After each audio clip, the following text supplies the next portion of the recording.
Electricians' life is too short to work for dickheads, and I genuinely mean that. We want to get out of bed in the morning, have a coffee, jump in the van, and go to a destination that we're going to enjoy. Most importantly, know that we're going to get paid at the end of it. Established businesses more than any have this fucked up because what happens, and it happened to me, was you start your electrical business, you take any work that comes in, you end up quoting it, most likely underquoting it. You're 2, 3 months into that project. You're stressed, you're dreading going in every day, you're wondering, are you going to get paid? And that's what I want to eradicate in today's video is we want to nail down the before stage of your customer's journey, niche, the kind of work that you want to do, you like doing, and you know most importantly is going to give you the most profit that you can possibly get. Two is target market. Who is the person that's going to be paying the bills for your niche? Who is the gatekeeper or individual person that we're going to pinpoint and target to get that work? And number three, hands down, the most important thing about marketing is your messaging. How are we going to attract them with the right messaging to get them to raise their hand to say, hey, that's the electrical business that I want in my home or my business. They are the exact outfit. How do I send an inquiry? How do I give them a call? Let's get into it. What a niche is being an expert electrician for a specific service in a specific area. For example, if you're an electrician, you're in the Sutherland Shire and you want to get more solar leads, more electric vehicle leads, more maintenance work, you need to be known as an expert in that area. When you master that area, consider moving outside of it. Don't try and take over a major city like Sydney, Brisbane, Perth, Melbourne. Start small, grow out of there. People get caught in the headlights, want to be Billy Big Balls, have this massive business taking over Sydney or a major city.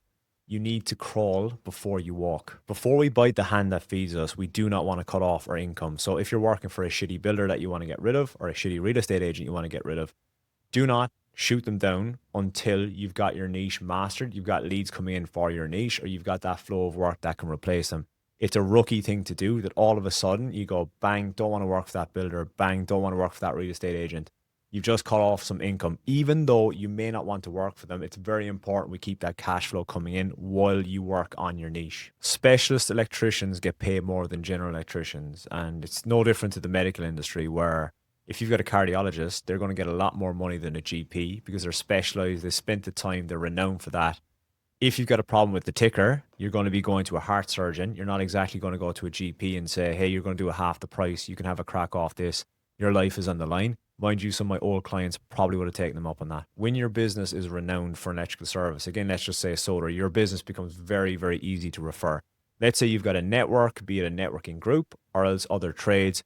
If somebody in their group asks them, do they know anybody that specializes in solar?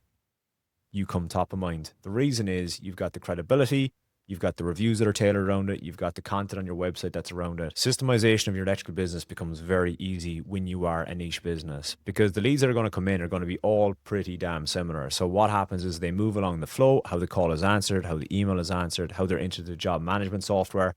All of the flow is going to be very similar, that it becomes very easy to start building out little systems in the business, little templates, how you move jobs around your job management software, how you quote, the authority you add with the quotes.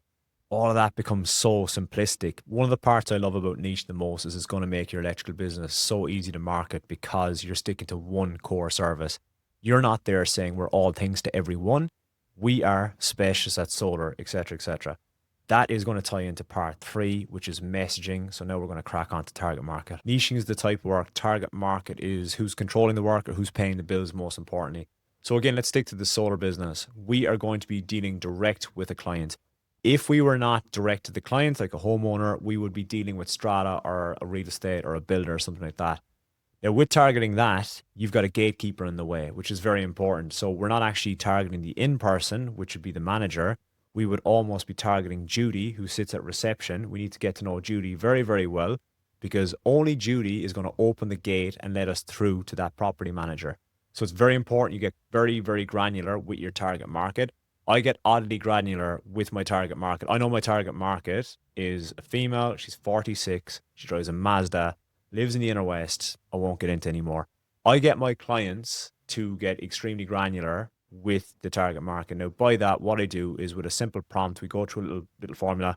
We upload that to AI and we spit out an avatar. And the reason we spit out that avatar of the ideal client is that's our target. That's the person that we're going to aim for. Everything we develop, every single piece of marketing messaging, which I'm going to get into next, is going to be targeted to that one person. And it's fucking awesome that you've got a visual You can see that person that we're targeting, and that makes it very easy to start making content then to attract that client. Not all revenue is equal. What I mean by that is $1 from one client isn't the same as $1 from another client.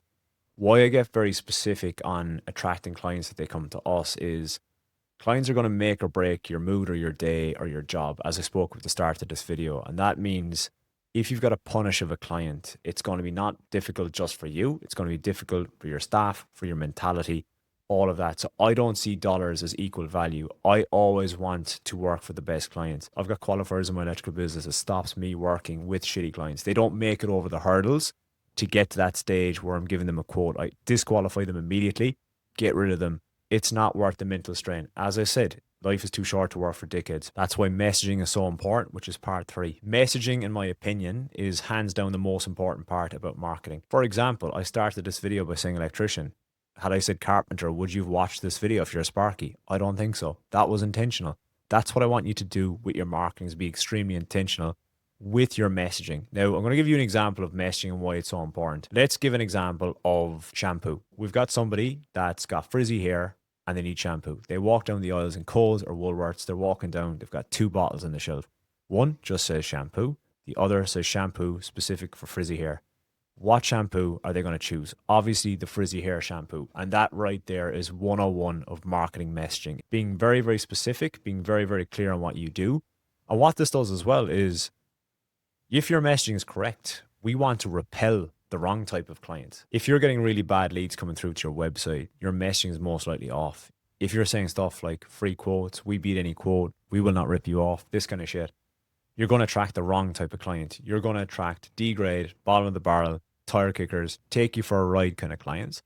That's why it's super important that you get your messaging dialed in. And it's okay, I can help with that. There's links in the description. Confused messaging attracts confused clients. So one thing to note is, if you confuse, you lose. If you talk too much jargon or you go off into several different categories that you can do as an electrical business, people are unsure when they come to your electrical business. To conclude, clear messaging, it attracts the right clients, repels the wrong clients, makes quoting easier, and it makes sales smoother for your electrical business. In the next video, I'm going to speak about putting yourself out there and leads starting to come into your business, what happens next. Loads of free shit linked in the bio underneath, including a free marketing email series. Subscribe so you don't miss the next video. Catch you next one.